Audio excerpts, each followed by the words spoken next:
يومنا هذا إلى قيام يوم الدين أما بعد فقد قال الله سبحانه تبارك وتعالى في محكم كتابه وقوله الحق بسم الله الرحمن الرحيم كل من عليها فان ويبقى وجه ربك ذو الجلال والإكرام صلوات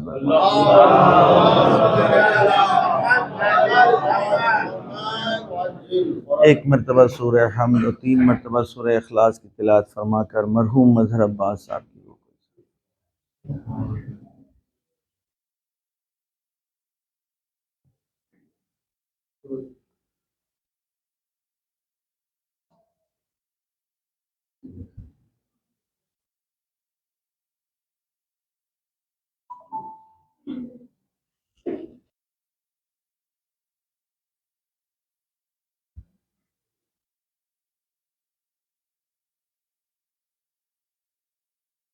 ڈاکٹر صاحب سے معذرت کے ساتھ آپ کو پڑھنا تھا، لیکن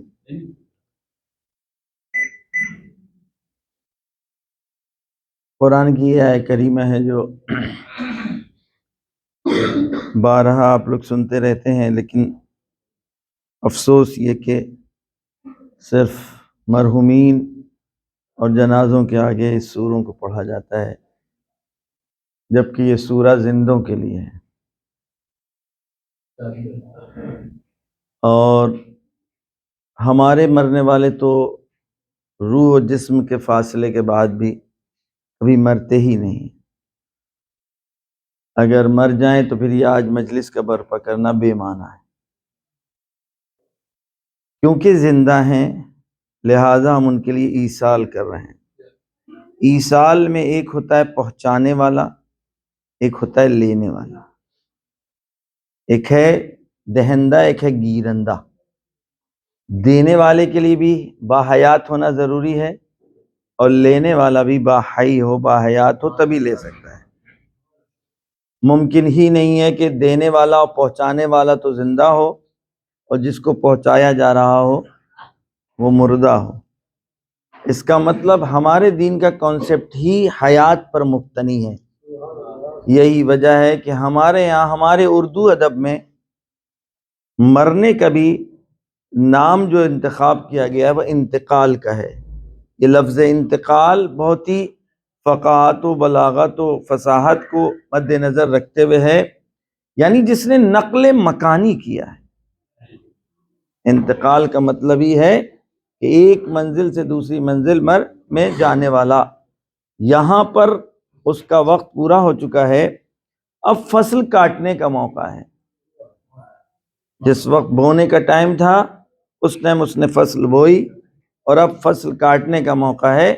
ممکن ہی نہیں ہے، اصلاً عدل الہی کے خلاف ہے، حکمت الہی کے خلاف ہے کہ فصل بوتے وقت تو وہ زندہ رہے اور فصل کاٹنے کا جب موقع آئے تو وہ مر جائے۔ بہت آسانی سے آپ لوگ سن رہے ہیں، صلوات بھیجیے۔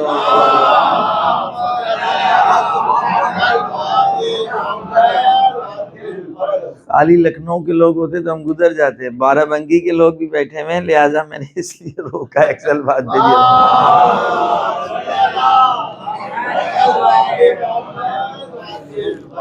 لہٰذا میرے عزیز، ممکن ہی نہیں ہے یہ بات، یاد رکھیے کہ خدا، میں بہت بار اس موضوع پر گفتگو کر چکا ہوں، اس پر رکوں گا نہیں، ہم آگے بڑھوں گا۔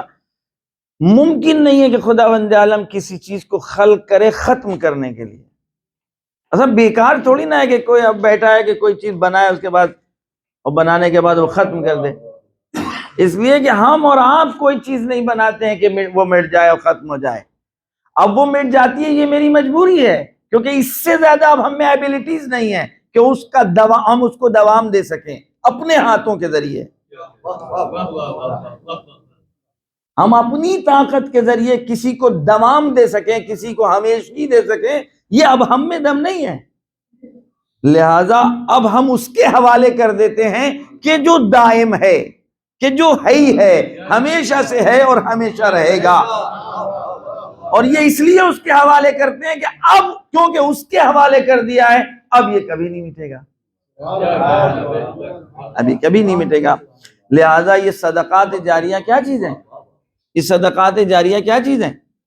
اگر کوئی کام آپ کر کے گئے کبھی ختم نہیں ہوتا، صدقات جاریہ ہمارے اعتبار سے تو ختم ہو جانا چاہیے۔ صدقات جاریہ کا مطلب یہ ہے کہ ہم نے شروع تو کیا ہے، حوالے کسی اور کے کر دیا، اور جب کسی اور کے حوالے کر دیا تو اب ختم نہیں ہوگا۔ وہ ہے کون کہ جس کے حوالے کر رہے ہیں؟ ہر عقل مند انسان اس کے حوالے کرتا ہے کہ جس کو پرکھ لے، دیکھ لے، سمجھ لے۔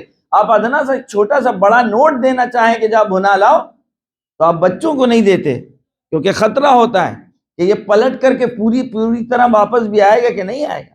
اب انسان یہ بالکل ہمارے اور آپ کے، یہ بالکل ہماری فطرت ہے کہ ہم ایسے کے حوالے کرتے ہیں کہ جس کے اوپر ہمیں یقین ہو سکے کہ یہ گویا پوری طریقے سے باقی رہے گا، امانت داری سے واپس ہو جائے گا۔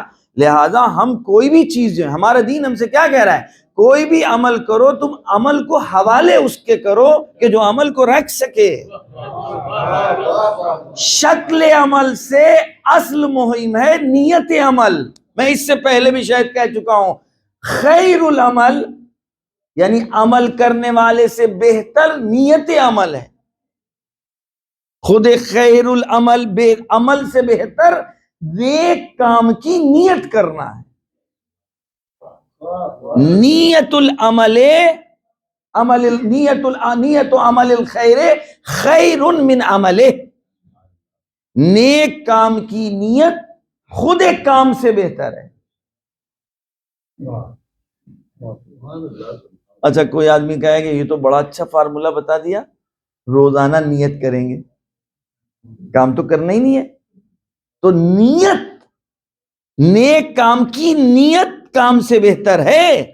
پہلے ہی سے طے کر لیں کہ صرف ہمیں نیت ہی کرنا ہے، تو بھی یہ نیت کب ہوئی نیک کام کی؟ ایک سلوات بھیجیے وہاں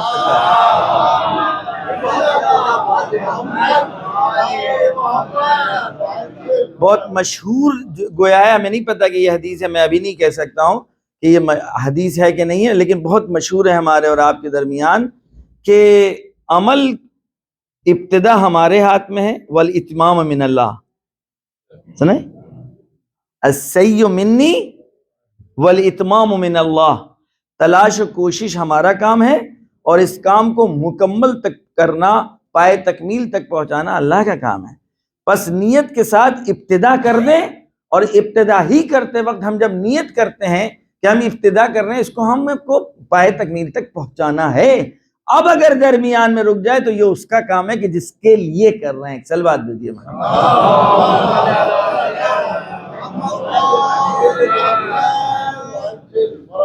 لہذا سب سے پہلا مرحلہ ہے کہ ہم نیت کریں نیک کام کرنے کی، اور جو لوگ نیک کام کرنے والے لوگ ہیں یہ انبیاء کا کام کرتے ہیں، یہ آئیڈیل ہیں، یہ نمونہ ہیں، اس لیے کہ ان کو دیکھ کر کے انسان آگے بڑھتا ہے۔ پروردگار نے کبھی بھی صرف فارمولے نہیں پیش کیے ہیں، بلکہ فارمولوں کو جن لوگوں نے فالو کر کے دکھایا ہے، پہلے ان کی اہمیت کو بتایا ہے کہ دیکھو ان لوگوں نے اس عمل کو کیسے کر کے دکھایا ہے۔ آدم سے لے کر خاتم تک جتنے ہادیان الہی ہیں، وہ سارے ہادیان الہی کو صرف کتابیں لے کر کے نہیں بھیجا ہے، بلکہ کتابوں کے ساتھ انہوں نے انہی کے ذریعے سے ان کتابوں کے فارمولوں کے اوپر عمل کروایا ہے، تاکہ دوسروں کے لیے وہ آئیڈیل بن سکے، آئینہ بن سکے۔ لہذا جو لوگ بھی ہدایت کا کام اس سرزمین پر انجام دیتے ہیں، اس روئے زمین پر انجام دیتے ہیں، وہ انبیاء کا کام کر رہے ہیں، کہ جو خداوند عالم نے انبیاء کے بعد بے عنوان جانشین ان کا انتخاب کیا ہے۔ سلوات بھیجیے۔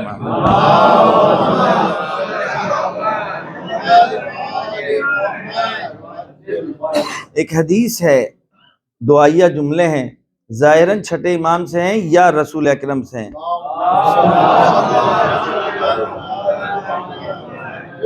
کسی سے بھی ہوں، چاہے پہلے محمد سے ہوں یا چھٹے محمد سے ہوں، معصوم سے ہیں۔ وہ جملے کیا ہیں؟ اللہم ارحم خلفائی، اے میرے پروردگار ہمارے جانشینوں پر رحمتوں کا نزول فرما۔ وہ کون ہمارے جانشین ہیں، کون ہمارے خلیفہ ہیں؟ وہ ہیں کہ جو ہماری تعلیمات کو دوسرے تک پہنچاتے ہیں۔ الذین یبلغون رسالات اللہ، جو اللہ کے پیغامات کو دوسروں تک پہنچاتے ہیں۔ ہماری کبھی سے عادت نہیں رہی کہ ممبر سے ہم کسی بھی غیر معصوم کی تعریف کریں، اور آئندہ بھی ہماری کوشش ہے، لیکن اگر کوئی ہمارے درمیان میں رہ کر کوئی ایسا کام انجام دے کہ جس سے معصوم کی تحریک یاد آ جائے، معصوم کے مقصد یاد آ جائیں، اور معصوم نے جس مقصد کے تحت اپنی قربانیاں پیش کی ہیں وہ یاد آ جائے، تو پھر ان کاموں کو یاد دلانا چاہیے، دہرانا چاہیے، اس لیے کہ اب ان کا بھی حق اور احسان ہے اس معاشرے اور سماج کو آگے بڑھانے میں۔ ایک صلوات بھیجیے۔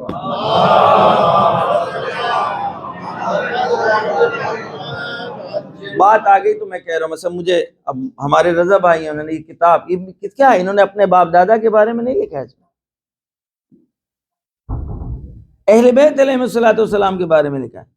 اہل بیت علیہ الصلوۃ والسلام کے بارے میں لکھنے کا مطلب یعنی یہ وہ کام کیا ہے کہ جس کام کے لیے خداوند عالم نے، خدا کی قسم، 1,23,999 پیغمبروں کو خدا نے اس لیے بھیجا تھا تاکہ اہل بیت کو صحیح معنوں میں لوگ پہچان سکیں۔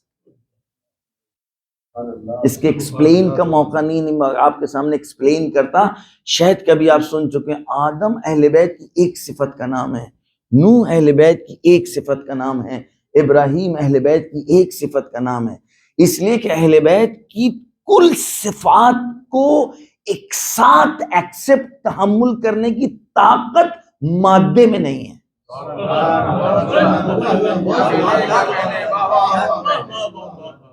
میٹرلزم میں یہ طاقت نہیں ہے کہ وہ روحانیزم کو ایک ساتھ ایکسپٹ کر سکے، ایک ساتھ تحمل کر سکے، لہذا انحلالی صورت میں خداوند عالم نے مرحلے وائز اس چیز کو پیش کیا تاکہ صبر ایوب کے ذریعے سے صبر اہل بیت پہنچ سکے، علم اہل بیت کو علم نوح کے ذریعے سے پہنچایا جا سکے، خلت اہل بیت کو خلت ابراہیم کے ذریعے سے پہنچایا جا سکے، تاکہ دھیرے دھیرے لوگ حل کر سکے، جان سکیں، اور پھر آخر میں محمد مصطفیٰ صلی اللہ علیہ وسلم اس زبانی یہ حدیث ہمارے سامنے موجود ہے کہ اب اگر تم کو آدم کا علم چاہیے تو علی ہیں، اور نوح کی ہیبت چاہیے تو علی ہیں، ابراہیم کی خلت چاہیے تو علی ہیں۔ یہ ہم اور آپ نکات کی صورت میں سنتے ہیں، خوش بھی ہو جاتے ہیں، لیکن آپ نے کبھی غور کیا قرآن میں جتنے پیغمبروں کا نام آیا ہے اور جتنے پیغمبروں کا تذکرہ آیا ہے، اگر عمق اور گہرائی سے ان واقعات کی تحلیل اور تجزیہ کریں تو اس میں اہل بیت کی کسی ایک صفت کا تذکرہ کیا جا رہا ہے۔ ایک صلوات بھیجیے۔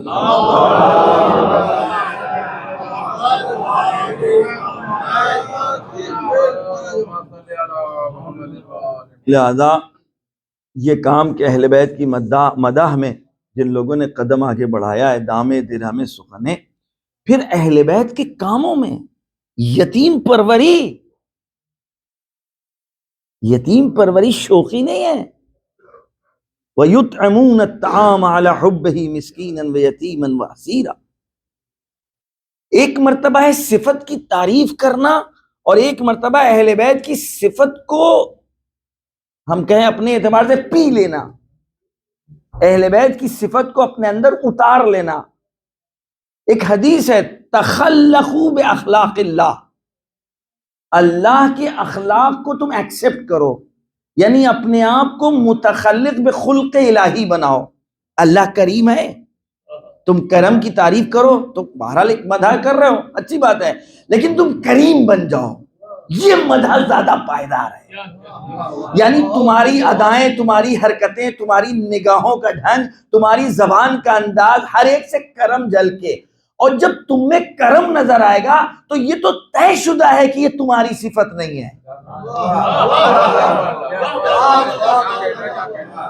یہ تو طے بات ہے کہ یہ صفت تمہاری نہیں ہے، کسی کرم کا عکس پڑ رہا ہے تم میں۔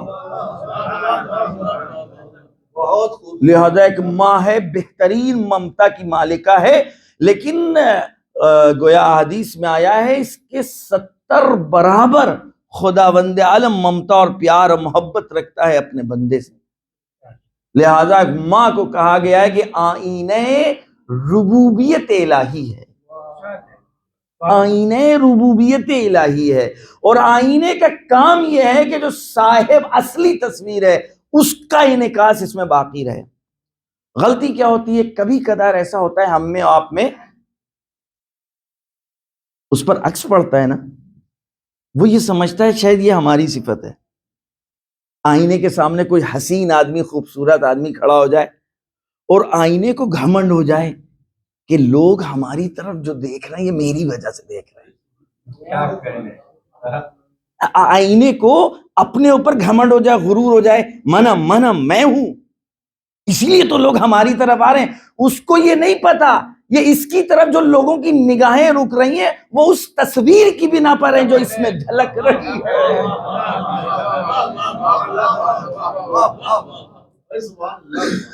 اہل بیت جو آئینہ ربوبیت ہے، کیوں ہے؟ کیونکہ اگر علی کو کسی نے دیکھا تو ڈائریکٹ خدا کو دیکھتا تھا۔ اہل بیت کو دیکھنے کے بعد اس کے ذہن میں تصور ہی نہیں آتا تھا، وہ ڈائریکٹ اہل بیت کے ذریعے سے ڈائریکٹ خدا تک پہنچتا تھا۔ بڑے دوسرے بھی ہیں جن کے پاس گویا خداوند عالم کی صفات کا انعکاس پڑا، لیکن وہ اپنے آپ کو منعکس نہیں سمجھ رہے تھے، بلکہ وہ خود استقلال میں گویا استقلال کا نشہ ان میں آ گیا تھا۔ وہ اپنے آپ کو مستقل سمجھنے لگے تھے، وہ حسن کو اپنا سمجھنے لگے تھے، طاقت کو اپنی سمجھنے لگے تھے، کرم کو اپنے سمجھنے لگے تھے۔ لہذا تمام اہل بیت علیہ السلام کے جتنے صفات ہیں، ان تمام صفات کو پیغمبروں کے درمیان بانٹا گیا ہے، اور ہر پیغمبر کو صفت کے ذریعے سے پرکھا گیا ہے کہ یہ صفت تمہاری ہے کہ تم آئینہ صفت اہل بیت ہو۔ صلوات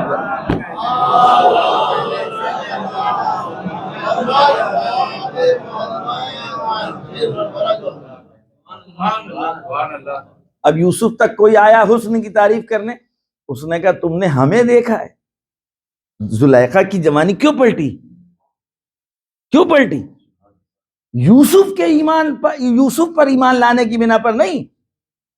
جب تک زلیخا یہ سمجھتی رہی کہ یہ حسن یوسف کا ذاتی ہے، اس کی جوانی ڈھلتی رہی، جھلسیاں پڑ گئیں، چرسیں پڑ گئیں، مادے نے اتنا زیادہ اس کو مغلوب بنا دیا کیونکہ حسن کو وہ مادی سمجھ رہی تھی، اور جس وقت اس کی نظر بدلی، اس کی نگاہ بدلی، اور اس نے یہ احساس کر لیا یہ حسن یوسف کا نہیں ہے، اسی دن یوسف انتظار کر رہے تھے، وہ سجدے میں تھی۔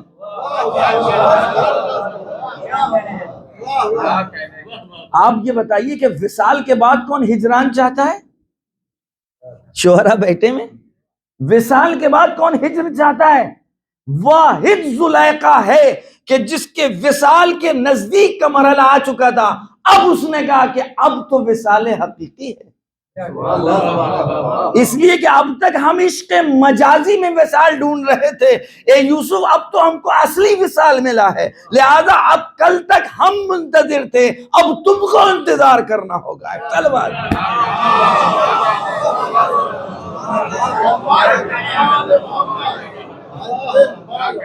ایک اور سلوات بھیجیے۔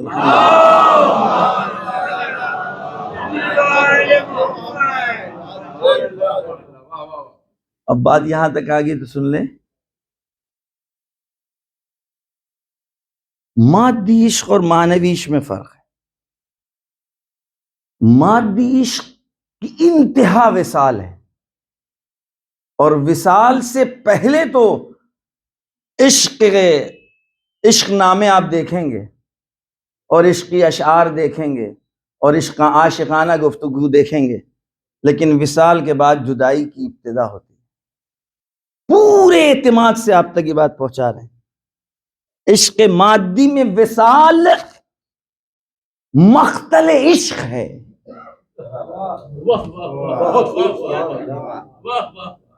عشق مادی میں ملاپ مختل عشق ہے، ادھر ملاپ ہوا اور ادھر عشق ختم ہوا۔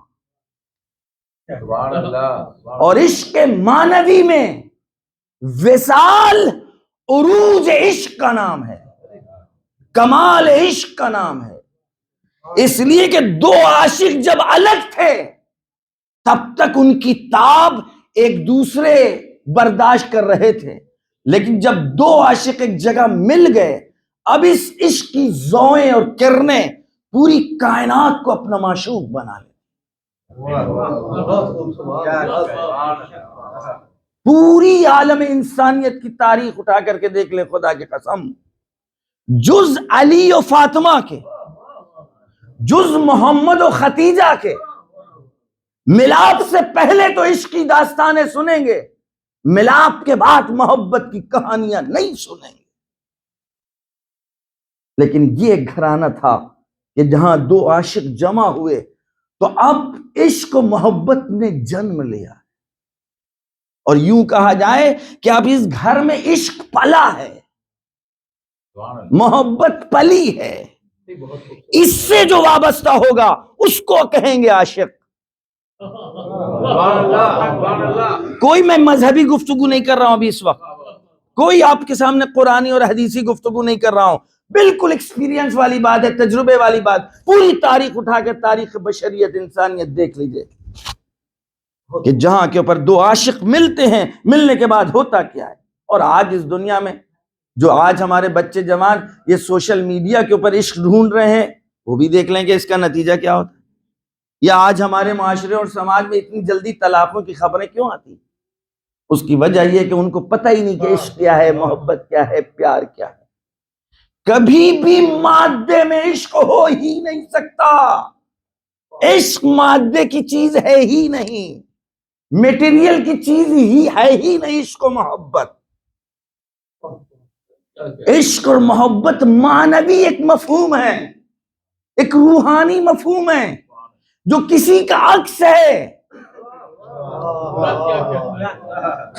کسی چیز کا عکس ہے۔ اصل حب ہوگا تب محب پیدا ہوگا، تب کوئی محبوب پیدا ہوگا۔ لہذا عشق جب تک معنی سے جڑا نہ ہو بے معنی ہے، جب تک حقیقت سے جڑا نہ ہو بے معنی ہے۔ مادے اور مادیات میں کبھی عشق نہیں ہو سکتا۔ دو آئینوں میں محبت ہو سکتی ہے، دو مکانوں میں محبت ہو سکتی ہے، دو مکانوں کو ایک رنگ جیسا تو بنایا جا سکتا ہے، دو آئینوں کو ایک جگہ کھڑا تو کیا جا سکتا ہے، اما ان میں عشق پیدا کر دیا جائے؟ ایک آئینہ ٹوٹ کر گر جائے، دوسرا آئینہ خود سے گر جائے، تب سمجھے کہ عشق ہے؟ غصے میں گرا کے توڑ دے تو الگ بات ہے۔ ایک سلوات دیجیے۔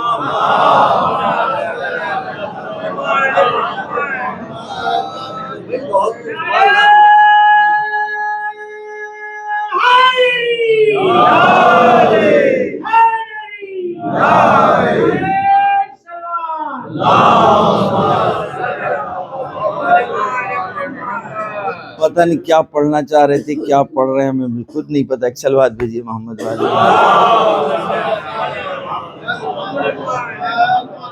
ہم عرض یہ کر رہے تھے کہ ہم میں آپ میں کوئی بھی صفت ہماری اپنی نہیں، کرم ہے تو کسی کا، حسن ہے تو کسی کا، اخلاق ہے تو کسی کا، علم ہے تو کسی کا، جود و سقا ہے تو کسی کی۔ یہ افتخار کی بات ہے کہ ہم میں اگر صفت اہل بیت آ جائے۔ دیکھیے ایک مدح وہی ہے کہ ہم بیٹھ کر یہاں تعریف کر رہے ہیں، لیکن کوئی اہل بیت کی اطعام کی صفت کو لے لے، اس کے دسترخوان روزانہ بچھ رہا ہو غریبوں کے لیے، ضرورت مندوں کے لیے، بیچارہ بول نہیں رہا ہے، پڑھ نہیں رہا ہے کہ اہل بیت اطعام کرتے تھے، نہیں، اس صفت کو اس نے لے لیا، اخذ کر لیا۔ کس میں زیادہ دم ہے؟ کرم اہل بیت کو لے کے وہ کریم بن جائے، اور جب لوگ اس کے کرم کی تعریف کریں تب یہ کہیں نہیں یہ میرا کہاں ہے، یہ تو سب اہل بیت کا ہے۔ میسم کے یتیم خانے کی آ کر یہاں گلشن مہدی کی کوئی تعریف کرے آ کر کے، اس ٹائم میسم کہیں گے نا یہ تو اہل بیت نے ہمیں سکھایا، ہم تو طفل مکتب ہیں۔ وہ ہم سے یہ قبول کر لیں تب ہمیں پتہ لگے گا کہ ہم کامیاب ہیں۔ ایک سلوات دیں۔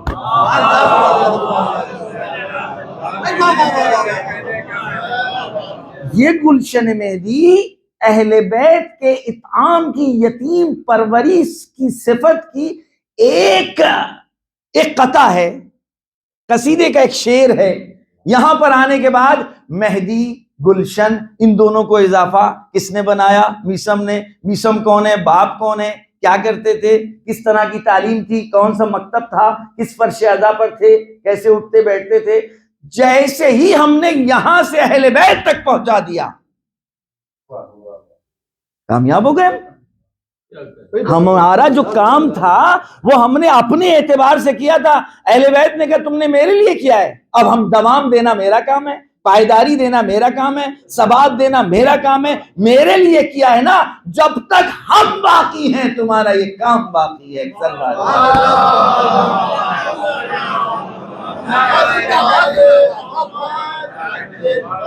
اب آپ بتائیے کامیاب کون لوگ ہیں؟ آپ فوٹو لگا لیے باہر، کب تک یہ فوٹو رہے گا؟ کسی نالائق خاتون کے پاس چلا گیا، فوٹو بھی ہٹوائے گا، اپنا نام لکھوا دے گا۔ لیکن اگر خدا اور اہل بیت کے حوالے کر دیں، خدا اور اہل بیت کے حوالے کر دیا، جب تک کام باقی ہے تب تک نام باقی ہے۔ ان دو عورتوں والی بات سنی ہے نا جو علی ابن ابی طالب علیہ السلام کے پاس آئے، کیا بتانا چاہتے تھے؟ وہ یہی تو بتانا چاہتے تھے کام سے محبت کرو، نام سے محبت نہ کرو۔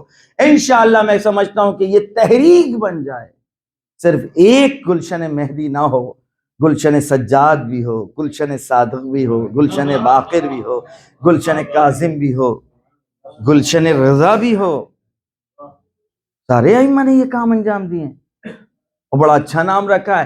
کسی بھی امام نے یتیم خانہ نام نہیں رکھا، پتہ نہیں یہ کیسے نام رکھ دیا گیا جو سرزمین لکھنؤ پر ہے، آج اس کو ظاہراً ابو طالب کے نام سے یاد کیا جاتا ہے۔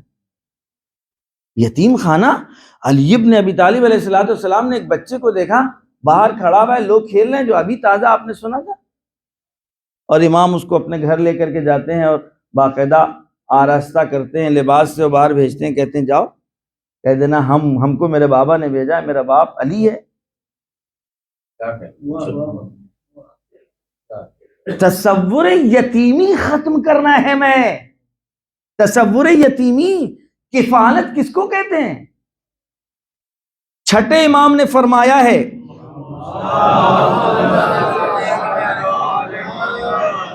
میں سمجھتا ہوں جو لوگ یہ کام کر رہے ہیں ان کے لیے اس سے بڑھ کر کے اب کوئی تمغہ، کوئی تحفہ نہیں ہو سکتا۔ چھٹے امام نے ارشاد فرمایا ہے کہ غیبت کے دور میں اگر کسی نے ہمارے چاہنے والوں کے ساتھ کوئی نیکی کی ہے تو اس نے ہمارے یتیموں پر احسان کیا۔ نہیں، اگر غیبت میں اس نے کسی کے ساتھ، کسی بھی ہمارے چاہنے والوں کے ساتھ کوئی نیکی کی ہے تو اس نے ہمارے اوپر احسان کیا۔ یعنی چھٹے امام کے یتیموں کی کفالت قبول کرنا، چھٹے امام کے بچوں کی کفالت قبول کرنا، اور اس کو آپ بالکل یہ نہ سمجھیے گا کہ یہ کیسے ممکن ہے۔ شیخ مفید ان کے پاس، انہوں نے خواب میں دیکھا کہ میرے پاس جناب سیدہ آئی ہیں اپنے بچوں کو لے کر کے کہ ان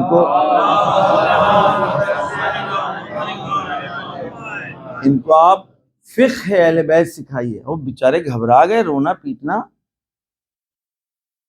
روزے پہ پہنچ گئے، مولا کون سی خطا ہو گئی؟ ارے ہم اور فاطمہ کے بچوں کی تعلیم کون سا ہم نے یہ ہیں اللہ والے لوگ، جب ان کو نعمت ملتی ہے تو ایک مرتبہ اوپر سے نیچے تک ریوائز کرتے ہیں۔ یاد رکھیے گا ایک فارمولہ، اگر کسی غلطی کے بعد آپ کو ترقی مل جائے، ہوشیار ہو جائیے، زنگ خطر ہے، خطرے کی گھنٹی ہے، کہیں خدا نے آنکھیں تو بند نہیں کرنی، جاؤ جو دل چاہے کرو، دیکھتے ہیں کہاں تک پہنچنا چاہتے ہیں۔ اور اگر اچھے کام، نیکی کے نیک بظاہر اچھے کام کرنے کے بعد کوئی نقصان اٹھا لیا، چوٹ لگ گئی، تو سمجھ لیے کہ نہیں توجہ ہے، کوئی غلطی ہوئی تھی، ابھی دوبارہ آغوش میں لینا چاہتے ہیں۔ چوٹ لگے گی تبھی تو آغوش میں لے کے سر پر ہاتھ رکھیں گے اہل بیت۔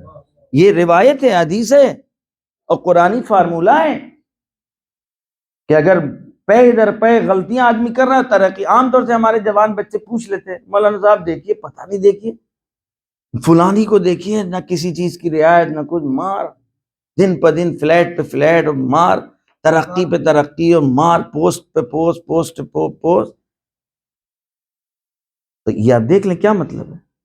یہاں بھی ان کو مل گیا نیتا گیری، وہاں بھی منسٹر بن گئے، وہاں بھی بن گئے، اور جبکہ ظاہر ہے.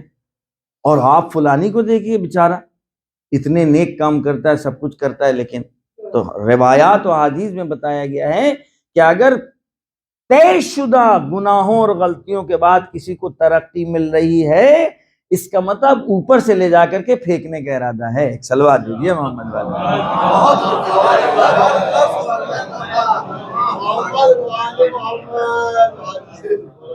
جانے دو اوپر تو چوہردی بنی نہیں ہے، وہاں جانے دو، وہیں سے خود ہی سے گرے گا. ایک صلوات بھیجو.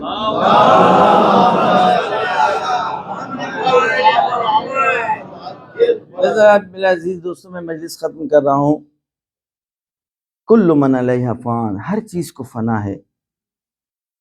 فنا کی خبر نہیں دی گئی ہے اس آیے کریمہ میں.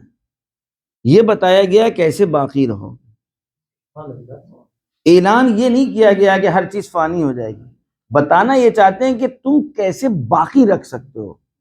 بربنائے قانون تو ٹھیک ہے، کوئی چیز ہے اس کی ایک ویلیڈیٹی ہے، جب تک مادہ مادہ رہے گا ختم ہو جائے گا. کوشش کرو مادے کو روحانی میں بدل دو. الفاظ میں دم نہیں ہوتا ہے، الفاظ کو بامعنی بنا دیے. رہیں گے باقی رہیں گے. الف بے تے سے سارے حروف ہیں، آپ غیر مرتب آپ اس کو جو ہے ایک دوسرے کے بغل میں رکھ دیجئے، بھول بھی جائیں گے کیا تھا کیا نہیں تھا. یہاں الف کے بعد اے کے بعد بی تھا، بی کے بعد ایم تھا، ایم کے بعد این تھا، نہیں. لیکن اگر معنی کے اعتبار سے اگر آپ نے اس کو مرتب کر دیا تو کاغذ پھٹ جائے معنی باقی رہتے. کیوں؟ اس لیے کہ غیر مرتب حروف کو معنی دے دیا، تو مادے اور مادیات کو معنی دے دیے. میرے عمل میں دم نہیں ہے لیکن تیرے فیصلے میں تو دم ہے نا. آخر میں کسی کو کھانا کھلانے کے بعد کیسے چوڑا ہو سکتا ہوں؟ اس لیے کہ کائنات کو تو کھانا کھلا رہا ہے، تو کائنات کو دے رہا ہے، تو میں کیسے کہہ دوں؟ میں بس یہی کہہ سکتا ہوں کہ تیری یہ صفت ہم نے کوشش کی ہے کہ اس صفت کو آگے بڑھائیں اور تیرے حوالے کر رہے ہیں. لہذا کل من علیہ فان، ہر چیز کو فنا ہے. وَيَبْقَى وَجْهُ رَبِّكَ ذُو الْجَلَالِ وَالْإِكْرَامِ، بس وہ چیز باقی ہے جو اپنے رب کے حوالے کر دی ہے، جو اپنے پروردگار کے حوالے کر دی ہے. ہم اور آپ اپنے گھروں میں بھی دیکھتے ہیں، بہت سارے بچوں کو ہم لوگ گھروں میں پیسے دیتے ہیں عید بقرعید کے اوپر. کچھ دن بعد ان سے پوچھا کہاں ہیں؟ خرچ ہو گئے.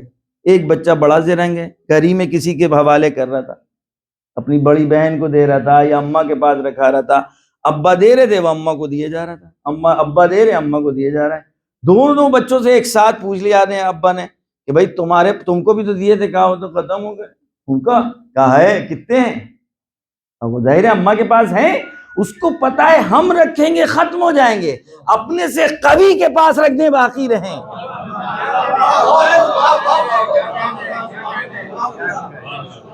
اور ایسے کے پاس رکھیں کہ جن کے آپس میں رابطے ہیں، اگر خرچ بھی ہو جائے گا تو راؤنڈ فیگر میں واپس ہو جائے گا. ایک سلوات بھیجیے، ایک اور سلوات بھیجیے.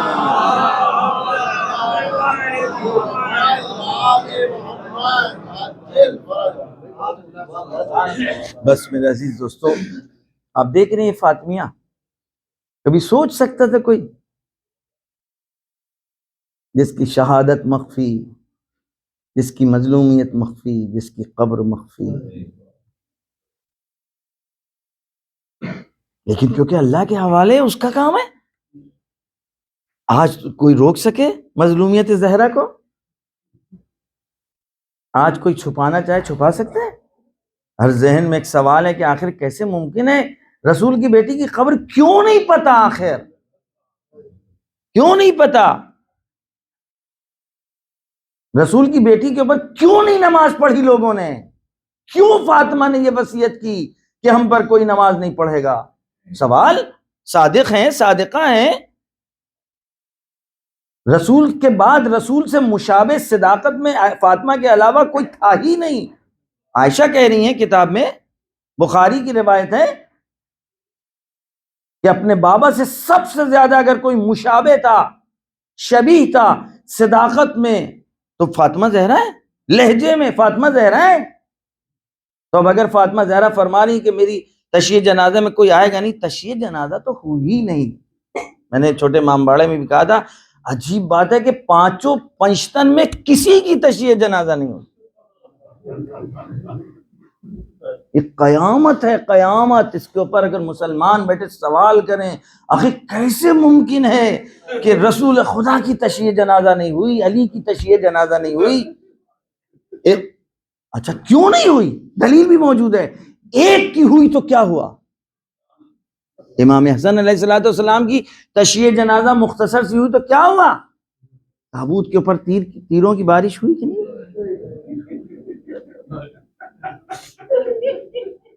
لہذا مسلمانوں کو تو سوچنا یہی چاہیے کہ شاید جناب فاطمہ زہرا نے فرمایا ایک وجہ شاید یہ ہو کہ نہیں میرا جنازہ مخفیانہ دفن ہوگا، نہ جانے ہمارے جنازے کے ساتھ کہیں بے حرمتی نہ ہو جائے۔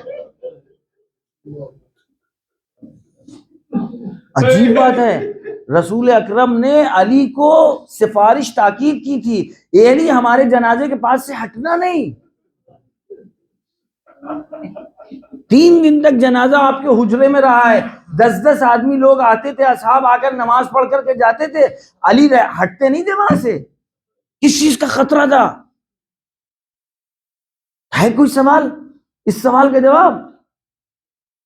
لہذا جناب فاطمہ زہرا سلام اللہ کی شہادت، مظلومیت، ہر چیز مخفی ہے، قبر مخفی ہے۔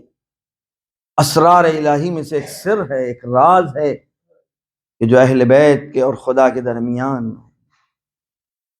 آیت اللہ العظمیٰ مرحوم مرعشی کے والد محمود مرعشی، انہوں نے باقاعدہ چلہ کیا، عمل کیا کہ ہم وہ اس عمل کے ذریعے جانیں کہ فاطمہ زہرا کا کہ قبر کہاں ہے۔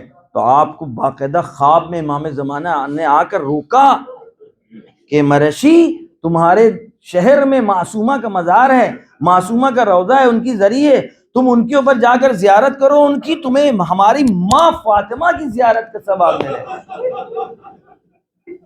یہ ہم اہل بیت کا راز ہے، اس کو تم معلوم کرنے کی کوشش مت کرو۔